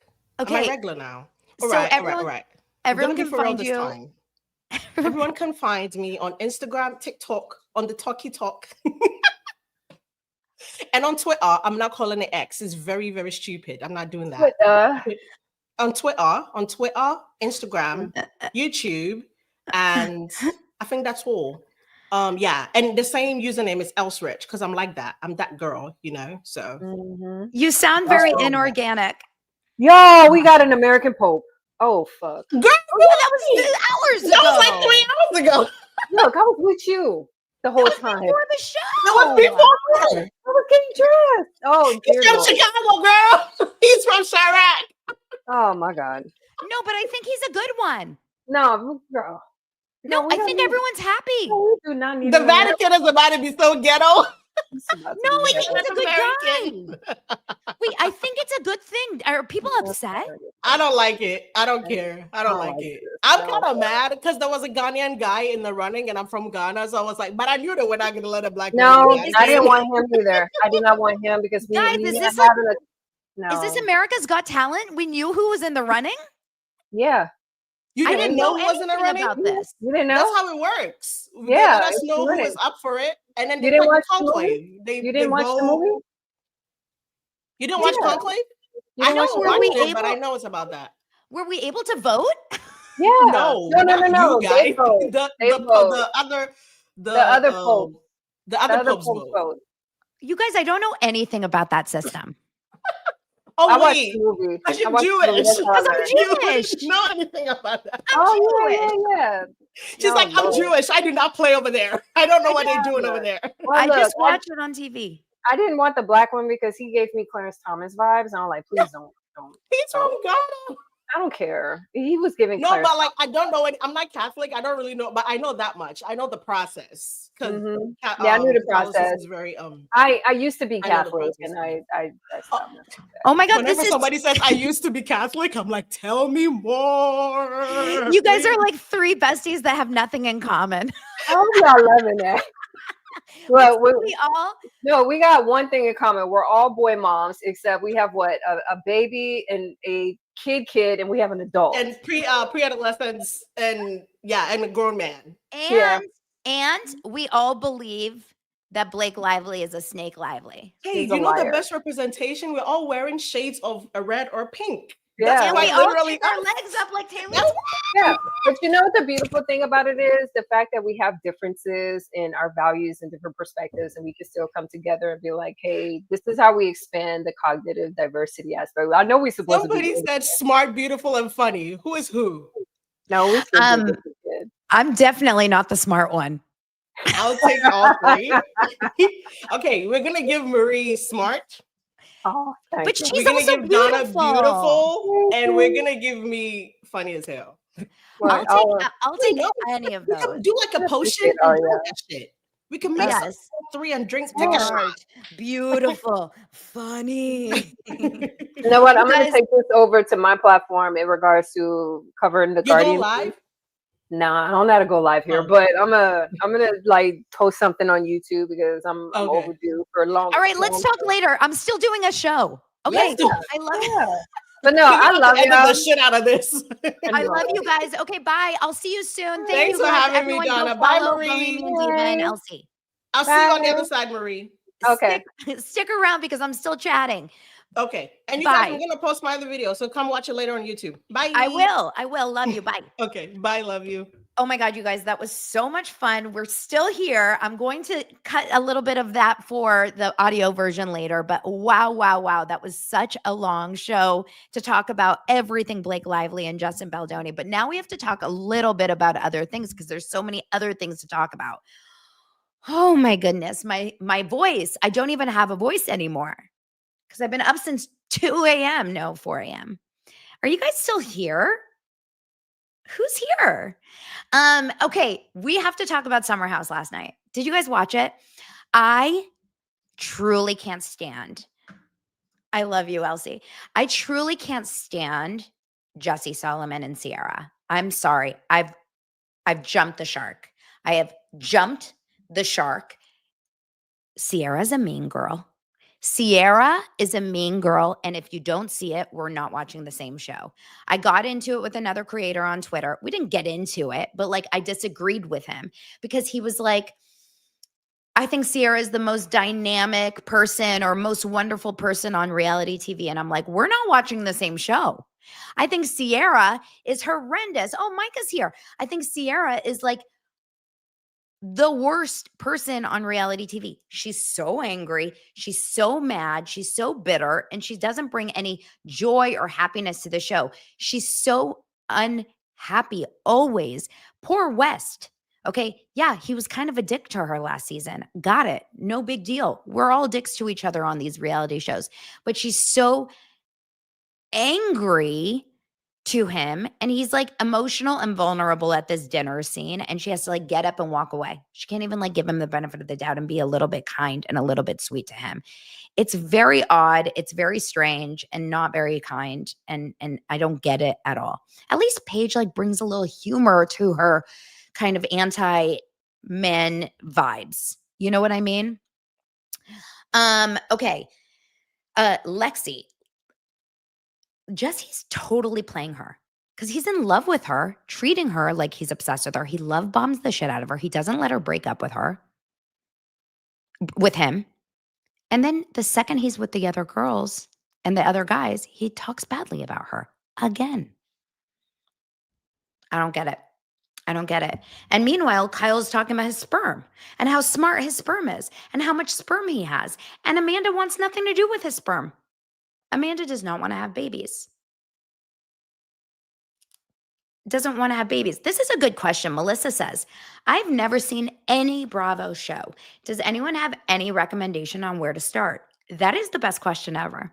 But I wouldn't start with anything that's currently on. I would start with Real Housewives of New York, OG. That would be the best. That's where I would go. Okay. But the show itself, Summer House, is like not great. None of the Bravo shows now are really great. And did you guys notice that yesterday when Bravo was bringing back, announcing all their new shows, did you guys notice? No Roni, it's done. And no Real Housewives of New Jersey, it's done. Although Jackie and I are friends. And I was DMing with her yesterday. And she sent me her phone number. Because when I go out to New York to watch Zach Peter's show, she and I are going to get together. But there is literally... There's no more Jersey. I don't think it ever will come back, at least not in this iteration. And that Roni show, I don't think will ever come back. But yeah, Bravo. Sinking ship, man. Sad. Just not doing it for me. Okay. There was a couple other things. Karen Reed. Did you guys watch Karen Reed trial this morning? Any other stories? Any other interesting things about Karen Reed this morning? I found this detective, or whatever his name is, Detective Buchanan. What's his name? Buchanan B? I thought it was kind of interesting to watch how he was messing up all the evidence. He pulled out a shoe that he said was from the hospital, pulled out the shoe. Guess what? The shoe wasn't from the hospital. All of a sudden, it was the shoe from Fairview.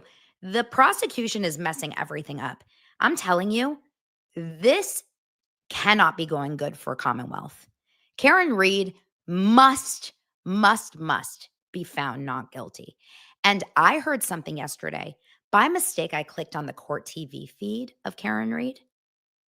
Don't do it, y'all. If you are on the free Karen Reed side, don't click on court TV.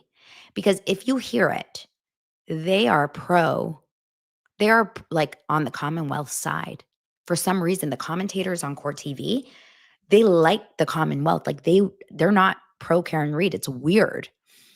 And they were talking about that if there's another mistrial or a hung jury in the second retrial, they're going to try her again. I'm like, wait, what? That they will do this over and over and over and over and over and over. I'm like, I'm sorry. There's got to be like a limit to how many times you can try her. I just can't believe that this is actually like a real thing. It's awful. Now, you guys are asking, where should you watch it? I watch it live on Law and Crime. That's the feed I choose because then there's no interruptions. I don't like watching it live with Emily D. Baker or any of the other lawyers. I watch it live. And then if I really want to watch with testimony, with a lawyer's feedback, then I'll go back and watch a certain part of a testimony with the lawyer feedback. But I like watching live. And then every night I watch Lawyer and his recap of the day because he doesn't do a live feed. He does like a 1.5 hour recap of the day with just like the important times. Now, I did do a deep dive last night on my drive to the Laugh Factory with my friend Eliza Rosen, shout out. I did do a deep dive on Alan Jackson because there is some sort of chemistry between Alan Jackson and Karen Reed. I wonder if there was a little bit of a little hookup situation. Do you guys think? I wonder what's going on there. Alan Jackson is married. Alan Jackson is a defense attorney, the one that we love. He is married to another, I think she's a DA here in Los Angeles. Her name is Lisa Kasabian. They both live here in LA. I would die if I met Alan Jackson in LA. Like, I would die. I find him to be so incredibly smart, so appealing. But there is something going on there. I don't know. I feel it. Yes, they have chemistry. There's a little chemistry, something. Don't know. You guys are feeling it a little with me too, right? There's like a little something. But I am just in shock that this case has made it this far and that it's here again. I don't know.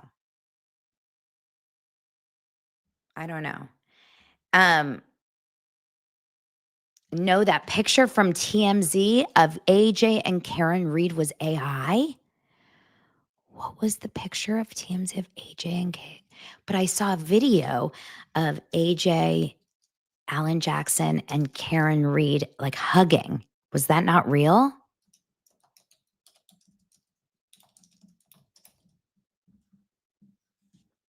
Now, this morning, Michael Proctor's partner was on, that's Bukaki or whatever his name was. He was on the stand and he was the one, and he was the one that was reading Proctor's text messages because the defense, I think, will call up Proctor, but the prosecution is not calling up Proctor. Now, remember, Proctor is the man who wrote in his text messages. He's since been fired, but he was the one that he was the lead investigator, and he was the one that was writing in the text messages, oh, Karen has a nice ass and this and this and that. It's wild. It does not like look good at all. But I'm curious right now. It doesn't look like anything is happening right now on the stand. Yeah, this Bukaki guy has been on the stand all day long, but it looks like they're on some sort of a break currently in this moment. I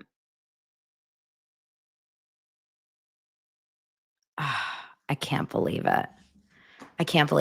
But I just don't understand. Like watching this trial of Karen Reed is so interesting to me. And I can't believe that we're not going to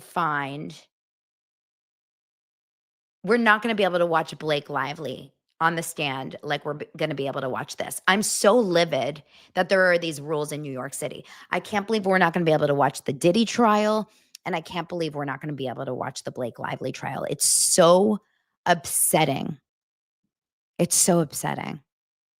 I would do anything to be able to watch it on TV, like all day long, and live stream it with you guys. I would do anything to be able to do that.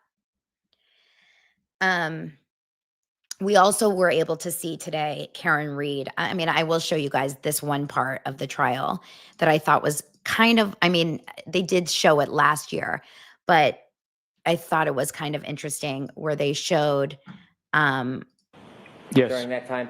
Hold on, let me mute it actually while I'm looking. Where they showed, oh, this was where they messed up the shoe. I found it. Really, really weird.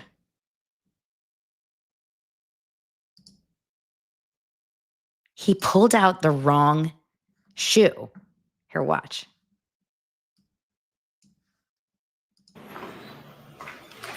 Those are the jeans. Let me make it faster. May I approach, Your Honor? Yes.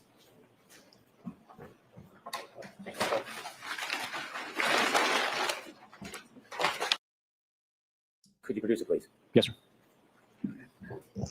Your Honor, I move this item into evidence. This is Elsie looking for evidence in Blake Lively's case. Searching. Could I have the court's permission for the trooper to show it to the jury? Oh, good. Micah says cross-examination today was good. I'm going to watch it later. So he opens this evidence bag.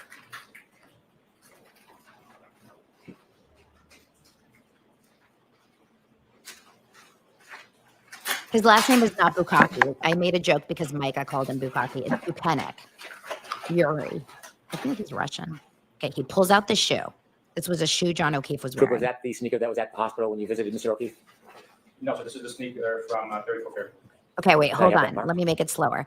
He said, was that the shoe at the hospital, Mr. Of John O'Keefe? And let me make it a little bit slower. Hold on.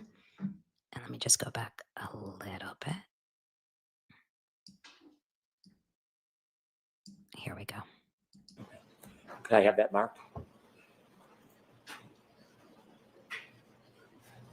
What is that, a left or a right sneaker, sir?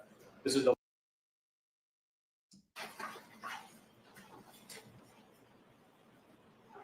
Trooper, is that the sneaker that was at the hospital when you visited Mr. O'Keefe? no, sir. This is the sneaker from 34 Fair. Could I have that marked? What is that, a left or a right sneaker, sir? This is the left sneaker. Excuse me. This is the right sneaker from.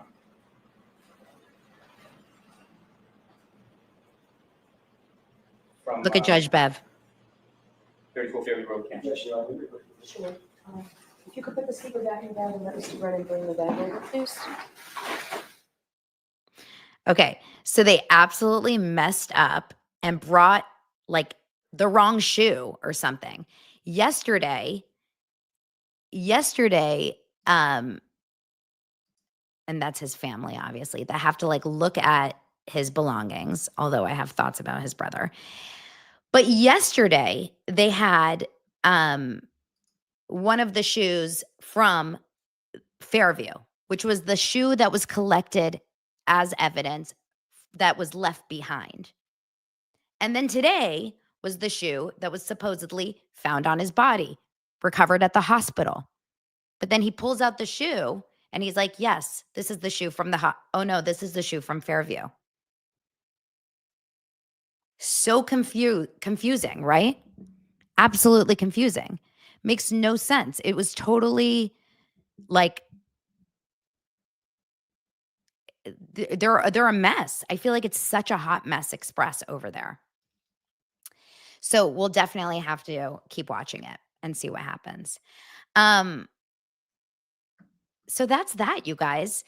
Let me think. I think that's it. I've been here for 2 hours on no sleep. So I will definitely call it for today. I love you. I appreciate you guys. Thank you for being here. Don't forget Daily Dose, Dosers Live. Tickets are for sale. And I will talk to you guys soon. Thank you very much for being here. Thank you for subscribing. Make sure to follow everyone.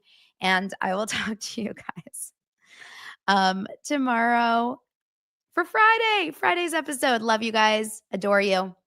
Bye.